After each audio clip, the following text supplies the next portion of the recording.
লাহৰীঘাটত জিঅ' বেগৰ দুৰ্নীতিৰ বিৰুদ্ধে মুছলিম ছাত্ৰ সন্থা চমুকৈ মোৰ্চাৰ সভাপতিৰ প্ৰতিক্ৰিয়া। লাহৰীঘাট জিঅ' বেগৰ কামত এক বৃহৎ দুৰ্নীতি।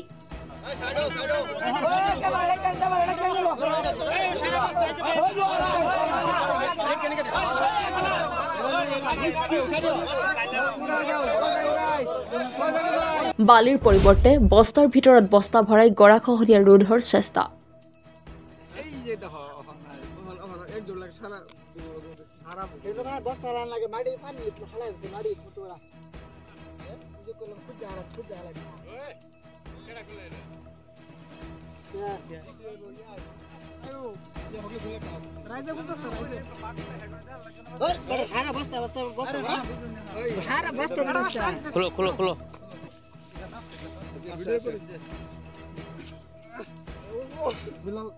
হেল্প কৰো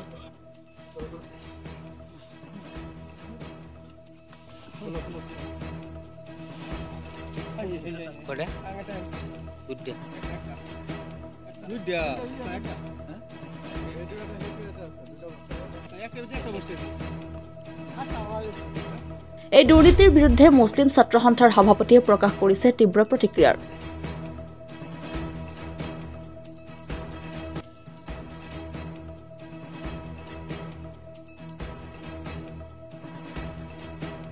লাহৰীঘাটত মথাউৰিৰ কামৰ বালিৰ পৰিৱৰ্তে বস্তাৰ ভিতৰত বস্তা ভৰাই গৰাখহনীয়া ৰোধৰ চেষ্টা কৰা সন্দৰ্ভত মুছলিম ছাত্ৰ সন্থা অসম মোৰ্চাৰ সভাপতি আশ্বিক ৰাব্বানীৰ নেতৃত্বত এটি সজাতিৰ দল উপস্থিত হয় লাহৰীঘাটৰ কাঠনিত। মৰিগাঁও জলসম্পদ বিভাগত এয়া কিহৰ অৰাজকতা চলিছে? একাংশই নামি পৰিছে বৃহৎ দুৰ্নীতিত। বৃহত্তৰ লাহৰীঘাট অঞ্চলৰ এক দীৰ্ঘদিনীয়া আৰু জ্বলন্ত সমস্যা হৈছে ব্ৰহ্মপুত্ৰৰ বান আৰু গৰাখহনীয়া সমস্যা। ব্ৰহ্মপুত্ৰ নদীৰ বানপানী আৰু গৰাখহনীয়া স্থায়ী সমাধান হ'ব লাগে, কিন্তু দুষ্ট চক্ৰসকলৰ বিৰুদ্ধে চৰকাৰে কি ব্যৱস্থা লয় সেয়াহে লক্ষণীয় হ'ব। বালিৰ পৰিৱৰ্তে বস্তাৰ ভিতৰত বস্তা ভৰাই গৰাখহনীয়া ৰোধৰ চেষ্টা কৰাটো ৰহস্যজনক। কাৰ ছত্ৰছায়াত চলিছে এনে অৰাজকতা? জলসম্পদ বিভাগ সম্পূৰ্ণৰূপে ব্যৰ্থ হৈছে বুলি অভিযোগ কৰে মুছলিম ছাত্ৰ সন্থা অসম মোৰ্চাৰ সভাপতি আশ্বিক ৰাব্বানীয়ে। MP আগৰৱালাই যি ঠিকা লাভ কৰিছে সেয়া বাতিল কৰিব লাগে বুলি দাবী জনাই মুছলিম ছাত্ৰ সন্থা অসম মোৰ্চাৰ সভাপতি আশ্বিক ৰাব্বানীয়ে। কাঠনি অঞ্চলত জিঅ' বেগৰ নামত যি দুৰ্নীতি ভয়ংকৰ দুৰ্নীতি হ'ল তাক আমি মুছলিম ছাত্ৰ সন্থাই তীব্ৰ ভাষাৰে গৰিহণা দিছোঁ আৰু ই ধিক্কাৰজনক। আজি চাওক, বান গৰাখহনীয়াৰ ফলত আমাৰ যি সমস্যা সেই সমস্যা হৈ থাকিল। আজি এছাম বনিয়া গোষ্ঠীৰ লোকসকলক যি ঠিকা অসম চৰকাৰে প্ৰদান কৰিলে জলসম্পদ বিভাগে, সেই বিভাগৰ তত্বাৱধানতে আগৰৱালা কনষ্ট্ৰাকশ্যনৰ তত্বাৱধানত আজি এই জিঅ' বেগৰ কাম ইয়াত চলি আছিলে। আজি সেই বনিয়া গোষ্ঠীক তেওঁলোকে সন্তুষ্ট কৰাৰ কাৰণে কমিশ্যনৰ অংকত এইসকলক তেওঁলোকে ঠিকাৰ কাম দিছে। আজি সেই ঠিকাদাৰসকলে কি কৰিছে, আজি কাম নকৰি য'ত জিঅ' বেগৰ ভিতৰত হ'ব লাগিছিল বালি, তাত কিন্তু সোমাই দিছে তেওঁলোকে জিঅ' বেগৰ বস্তা। আজি বালিৰ লগতে 4-5টাকে বস্তা ইয়াত আমি ওলাবলৈ সক্ষম হৈছে। আজি আমি ভিডিঅ' দেখা পাইছোঁ, ৰাইজে তেনেকৈ ধৰিছে। গতিকে ই গৰিহণাৰ যোগ্য।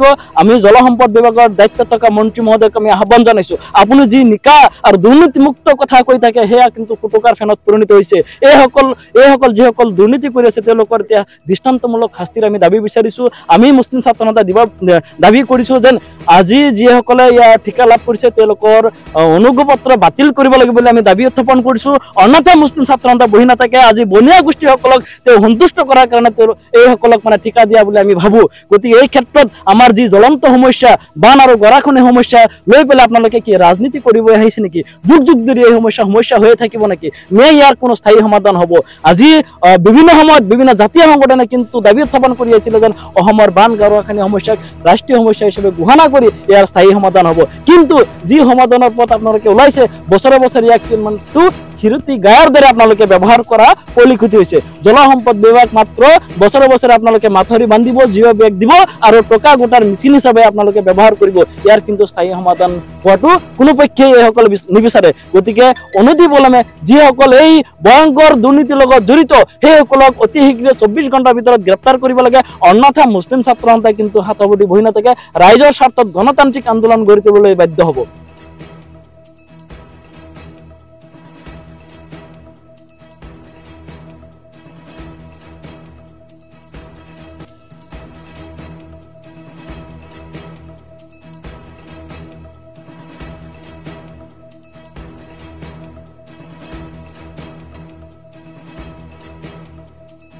লাহৰীঘাটৰ পৰা মেহবুব আনোৱাৰৰ ৰিপৰ্ট অসম টুডে।